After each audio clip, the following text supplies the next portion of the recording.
गौतम बुद्ध का जीवन हर किसी के लिए प्रेरणादायी है।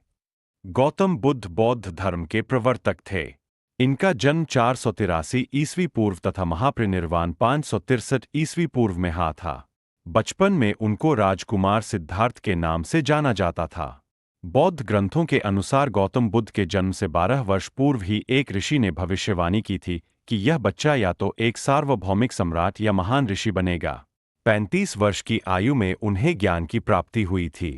वह संसार का मोह त्याग कर तपस्वी बन गए थे और परम ज्ञान की खोज में चले गए थे। आइए आज हम आपको सिद्धार्थ के महात्मा बुद्ध बनने तक के सफर के बारे में बताते हैं। बुद्ध का गोत्र गौतम था।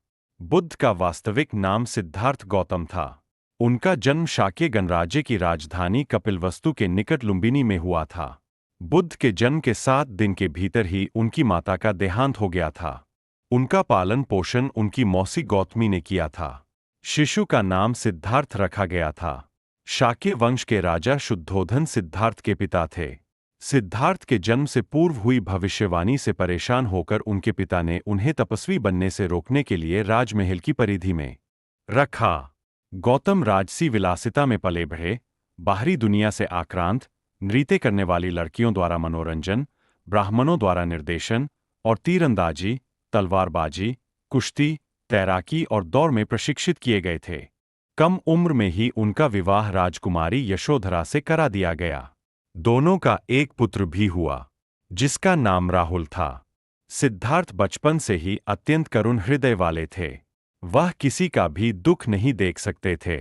इतने प्रयासों के बाद भी 21 वर्ष की आयु में उनकी अपने राज्य कपिलवस्तु की गलियों में उनकी दृष्टि 4 दृश्यों पर पड़ी। ये दृश्य थे: एक वृद्ध विकलांग व्यक्ति, एक रोगी, एक पार्थिव शरीर और एक साधु। इन 4 दृश्यों को देखकर सिद्धार्थ समझ गए थे कि सबका जन्म होता है, सबको बुढ़ापा आता है, सबको बीमारी होती है और एक दिन सब मृत्यु को प्राप्त होते हैं। सिद्धार्थ ने अपने प्रश्नों के उत्तर ढूंढने शुरू किए। समुचित ध्यान लगा पाने के बाद भी उन्हें इन प्रश्नों के उत्तर नहीं मिले। फिर उन्होंने तपस्या भी की, लेकिन अपने प्रश्नों के उत्तर नहीं मिले। इसके बाद कुछ और साथियों के साथ अधिक कठोर तपस्या प्रारंभ की।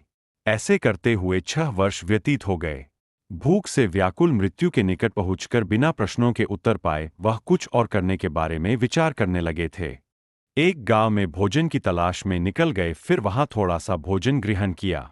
इसके बाद वह कठोर तपस्या छोड़कर एक पीपल के पेड़, जो अब बोधि वृक्ष के नाम से जाना जाता है, के नीचे प्रतिज्ञा करके बैठ गए कि वह सत्य जाने बिना उठेंगे नहीं।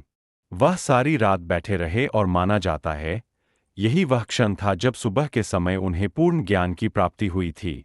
उनकी अविद्या नष्ट हो गई और उन्हें निर्वाण यानी बोधि प्राप्त हुई और वे 35 वर्ष की आयु में बुद्ध बन गए। बुद्ध को शाक्य मुनि के रूप में भी जाना जाता है। 7 हफ्तों तक उन्होंने मुक्ति की स्वतंत्रता और शांति का आनंद लिया। प्रारंभ में तो वह अपने बोधि के बारे में दूसरों को ज्ञान नहीं देना चाहते थे। बुद्ध का मानना था कि अधिकांश लोगों को समझाना बहुत मुश्किल होगा। मान्यता है कि बुद्ध को स्वयं ब्रह्मा जी ने अपने ज्ञान को लोगों तक पहुंचने का आग्रह किया था, फिर वह इस पर सहमत हो गए। इस तरह उन्होंने अपना पहला धर्मोपदेश उत्तर प्रदेश के वाराणसी के पास सारनाथ में अपने पहले मित्रों को दिया था। एक बार भगवान बुद्ध जेतवन विहार में रह रहे थे। भिक्षु चक्षुपाल भगवान से मिलने के लिए आए थे। उनके आगमन के साथ उनकी दिनचर्या, व्यवहार और गुणों की चर्चा भी हुई। भिक्षु चक्षुपाल अंधे थे। एक दिन विहार के कुछ भिक्षुओं ने कुछ मरे हुए कीड़ों को चक्षुपाल की कुटी के बाहर पाया और उन्होंने चक्षुपाल की निंदा करनी शुरू कर दी कि उन्होंने इन जीवित प्राणियों की हत्या की। भगवान बुद्ध ने निंदा कर रहे उन भिक्षुओं को बुलाया और पूछा कि क्या तुमने भिक्षु को कीड़े मारते हुए देखा है? उन्होंने उत्तर दिया नहीं। इस पर भगवान बुद्ध ने उन साधकों से कहा कि जैसे तुमने उन्हें कीड़ों को मारते हुए नहीं देखा, वैसे ही चक्षुपाल ने भी उन्हें मरते हुए नहीं देखा और उन्होंने कीड़ों को जानबूझकर नहीं मारा है, इसलिए उनकी भर्त्सना करना उचित नहीं है।